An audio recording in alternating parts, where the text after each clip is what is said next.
An overheated GTA housing market has a twofold effect on housing affordability. And it's really interesting because the first one's more obvious, the second one not quite as much. The first one is if a housing market is overheated, the buyer demand, which is always strong, is extra strong. The supply can't keep up. There are multiple offer situations, bidding wars are all over the place, and the prices of housing do start to go up. That's happened in 22, happened in 2017. It's even happening a little bit right now. But there's another reason why that happens. So the second reason is that on the supply side, interestingly, so how do interest rates affect the supply side as an example? Well, sellers that look at a very overheated housing market are often people who are not only going to sell, but also going to buy. But when they see the housing market is so strong, they actually never get into the market in terms of purchasing, which means they also never put their house on the market. So when you have an overheated housing market, especially in the GTA, what happens is not only is the demand side incredibly strong and just constantly eating up all the inventory, but the inventory actually goes down a little bit or doesn't increase as fast because sellers refuse to put their house on the market because they can't buy anything. And that's what realtors often hear. Well, yeah, I'd love to sell in this house market, but where am I going to buy? That happens all the time. Those are two reasons. So we're going to discuss that and a little bit more in this housing market update.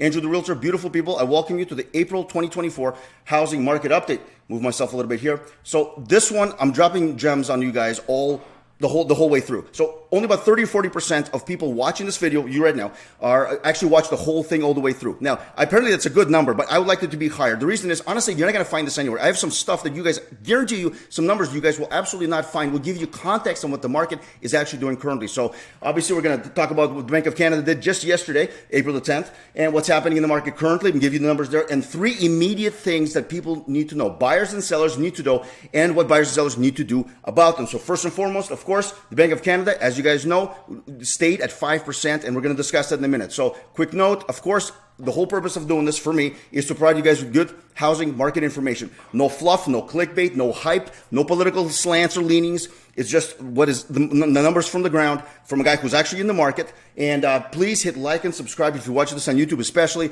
Not that I get anything for it, just that you guys will actually be informed when I have a new one of these. And it certainly helps me know, who's watching, who's not, and what kind of content to provide to you guys. I do this on a monthly basis. So please, as I mentioned on the bottom, people sometimes contact me. Sometimes they're realtors, sometimes they're homeowners, sometimes it's people looking to get into the market. If you have a question, all my contact information is in the video. It's at the bottom. You can find me anywhere online, Andrew the Realtor. Let me know. I'm happy to help or just have a chat. So obviously the headline is Bank of Canada just maintained key interest rate that's steady at 5%.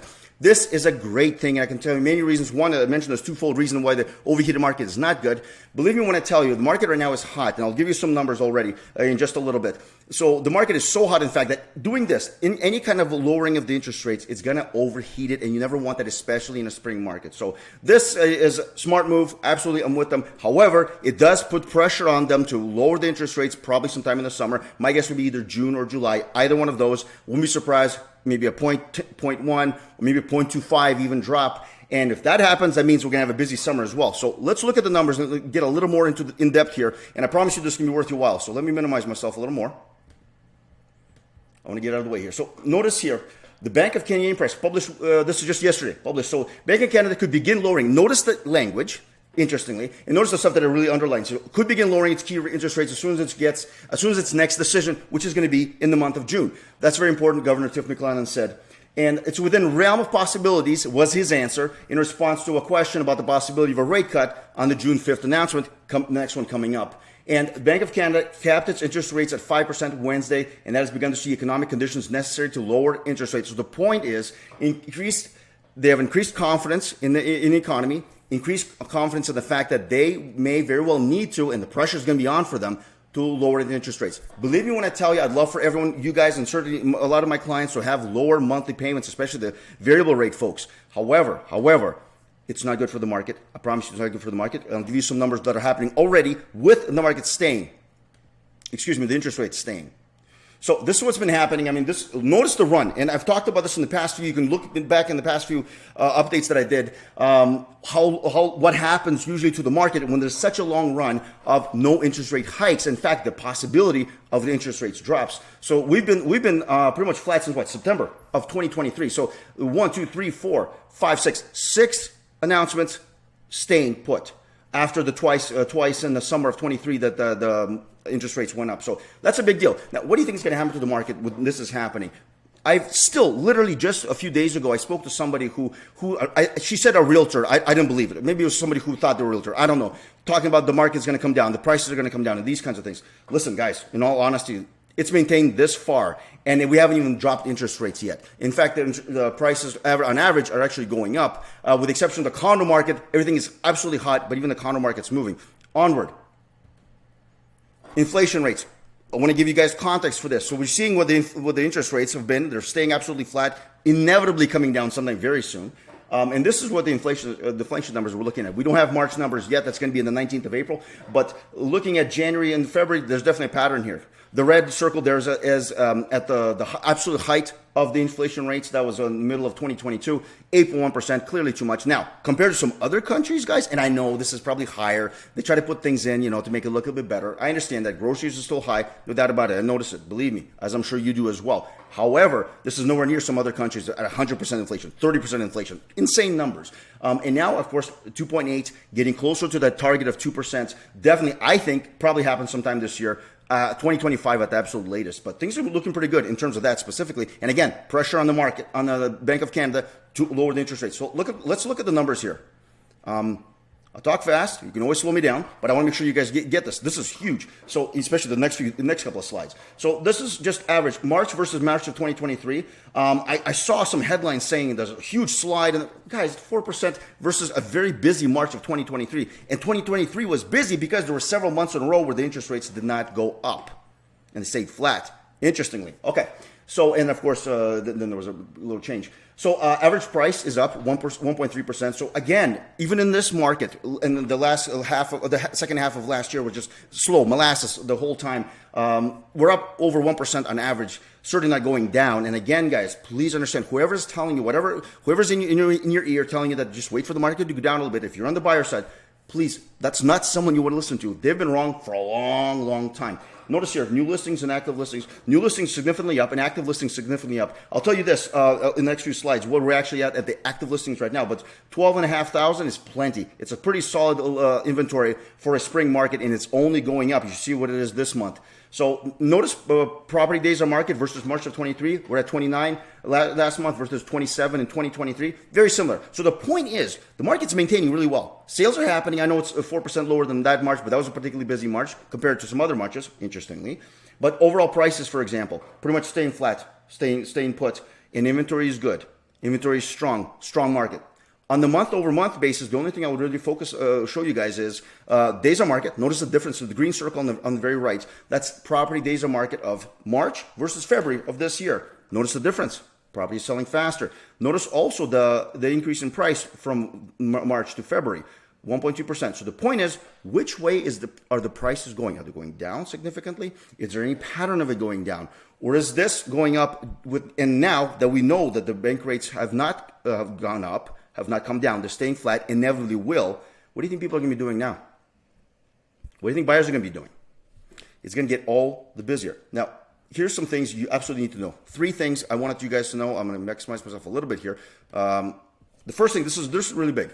Again, context, regardless of anything else you hear, these are the actual numbers. I'm in the Toronto Real Estate Board. I let you look at the numbers. So here we go. You won't see this anywhere, I guarantee you. First 6 days of March and April of 2024. So last month versus this month right now of April 2024. April 1 through 6, we have 246 sales per day. March 1 through 6, we had 206 sales per day. So March was busy. This month was pretty busy. I know not quite as busy as March of 2023. However, 246 versus 206, that's a significant difference. Increase, getting faster. Now, look at total sales. Of course, same numbers, just in total sales, April versus March, 1 through 6, just the first week, because as of now, I don't have the numbers for the second week of April, excuse me. So significant increase. Inventory you saw in March was 12,500, 12,459 or something like that. Total inventory right now, as of April 10th, when I checked the numbers last, 16,500 and going up. Probably by the time we hit June, which is usually the time the inventory peaks, we can get close to 18,000, 19,000, which is going to be darn close to a balanced market. However, it still leans a little bit to the seller because it's the GTA and the demand is strong. And if the interest rates go down, that summer is going to maintain the kind of activity that's been going on now. So that's very important to know. Again, where do you think the market is going? Sellers, where do you think the market is going? Buyers, where do you think the market is going? Got to stop listening to people who start talking about bubble bursting and market crashing and such. Very important that that doesn't happen. That happens in really specific times and lasts only for so much. Now, why I mention that to you guys repeatedly, even in this video, is because this is from Realtor.ca. These are the stats for I think the first quarter or last quarter of 23 or first quarter of 24. Regardless, I'm trying to show you the realistic aspect of things and how people think versus what the reality is. So this is maximum price of searches, and you can see how many visitors. There's thousands upon thousands of visitors, or hundreds of thousands of visitors here. If you go from 500, first of all, the highest percentage, 14% of visitors are looking for a max price of $500,000 in the GTA. Now, what do you think that gets you? I can tell you, it gets you a one-bedroom condo at best, maybe a 1+1 somewhere in an older building. That's it. But that's where people are looking. Reality versus what people actually are looking for. And if you look at from 500,000 to a million, so a million and under, you're looking at what? 60%, approximately 60%. So 60% of the people searching, we're looking for a million and under. Here's why that's important. Sellers, if your house or your property, could be a house somewhere in the suburbs, or it could be certainly be a condo. If your property is somewhere under the million mark, especially townhouse, semi, or detached, you're going to have a lot of interest. Why? Because 60% or probably more of people that are buying your property, which is why often those properties are the ones that get multiple offers. Those are the ones that have bidding wars. That's the key. That's on the sell side. On the buy side, if you're a buyer and you're in this price range, you're somewhere between $500 to $1 million. Understand, it's not impossible. This should not discourage you whatsoever. Getting to the real estate market is a very important thing in the GTA. However, you're up against a lot of people. Why? Because more than half, probably more than 60%, to be honest with you, considering this is just one particular very busy website. Guys, you have your work cut out for you. Just important, you need to know what you're in for when you're getting into the market. Again, which is why I give you some of the tips that I will just shortly for buyers specifically. So moving onwards, quick summary. Let me minimize myself here, get out of the way. So buyers, much of this is almost exactly like last month. In fact, I copy and pasted some of the lines. I mean, seriously, it's the same thing. Have no more, I've showed you the numbers. No more fantasies of bubble crashing, market crashing, bubble bursting, none of this stuff. Guys, seriously, the market's strong. You got to maintain. If you want to get in, stop waiting. Don't listen to people. When you're ready, and I'm happy to discuss with you exactly when that is. I've had that discussion several times just in the past few weeks. The first thing, be approved. Please consider an independent mortgage broker. I'm not pushing people. I don't get a dime from mortgage brokers. I make sure of that, by the way, because I feel it's not a conflict of interest. I just don't want them to service my clients any other way just because they owe me some kickback. Absolutely, positively not. Nothing for it. I just want them to do a good job for my clients. Get a good independent mortgage broker. If you don't have one, if you don't know one, I'm happy to refer 2 or 3. I have great people that do handle my own financing. So no market value, asking price is utterly meaningless. Assume everything that is listed at $1 unless you're absolutely certain that it's listed at market value. If you don't know, assume it's $1, talk to your realtor, figure out what the actual value is before you start looking, or when you're putting in an offer. Know how much you should be offering. So have a plan. Be available. You got to get out there. The market is hot, especially in the previous slide, talking about 500,000 to $1 million. That price range, if you're in that price range, you got to be available. You got to be able out there to see homes and be able to put in an offer, hence the being pre-approved in advance. Very important. Get an active realtor. Guys, this isn't time for part-timers. You see what's happening in the States and that kind of thing. This isn't the time for amateurs. This isn't the time for people who don't know how to profess or show value to people like I'm trying to do right now. You need somebody who knows what they're doing, knows the market, is available, ready to roll, and has you following these steps to be prepared in advance. Buyers, you got to be prepared. I'm telling you, please do it. Sellers, listen, pricing is very, very important. Properly. This is not the kind of market where you just do whatever you like. You can't do that. We're not in that kind of market yet. You need to obviously put your best foot forward in terms of appearance, showing, staging, photos, the whole bit. Oh, absolutely. But in terms of pricing, it's very, very important. So offer dates are fine. There's plenty of them. More than half the listings that I'm seeing for the most of the parts of GTA are coming in with an offer date. Perfectly fine. Okay. But you got to be careful with the listing low. You got to be careful with the listing low. Why? We're at over 16,000 active listings. You price your property too low, what's going to happen is buyers are going to look at that property plus that other property, that other property, that other property. They might not have offer dates. They might be priced properly. You're in some low price. They might just go, I don't want to deal with that. I'm just going with this one. Because there's selection. See, if you're in the game in town, you can price yourself at $1 and get multiple offers. But you can't do that when there are 2, 3, 4 homes because of the larger inventory. Know your inventory in your area, know how much competition there is, and know how to price your house properly. I'm telling you, these low offers, they're not going to be working for very long. Oftentimes, they're already not working. I'm seeing people relist properties very often now. Keep an eye on that. So stop hiring lazy listing agents. My goodness, one day open house and then you don't see your agent for like a month. I've seen it right down the street of my house. It happens all the time. You can't. This isn't the time to be to hire lazy people. Maybe they give you some sort of a 0.5% discount or who knows what it is. Guys, seriously, millions of dollars in inventory, millions of dollars. You probably got $1 million of money in your equity in your house. I mean, the biggest investment, and you can just give it to anybody to do anything. Guys, seriously, I mean this because you're not going to get the price that you want. You're going to lose thousands of dollars. Trust me, I've seen it. As always, guys, know your numbers. If you're selling, you have to know the value of your house.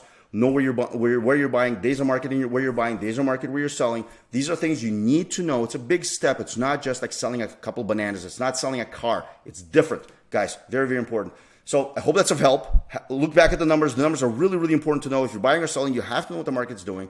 And by the way, still working on this. I'm almost done with this. Working on a marketing thing. Basically, I'm trying to do something like this. It's an experience. It's not like a website. It's not just boring stuff. And it's certainly not a lead generating thing where you have to put in all your information before I get this and you get a phone call shortly afterwards. Hey, are you looking for a house?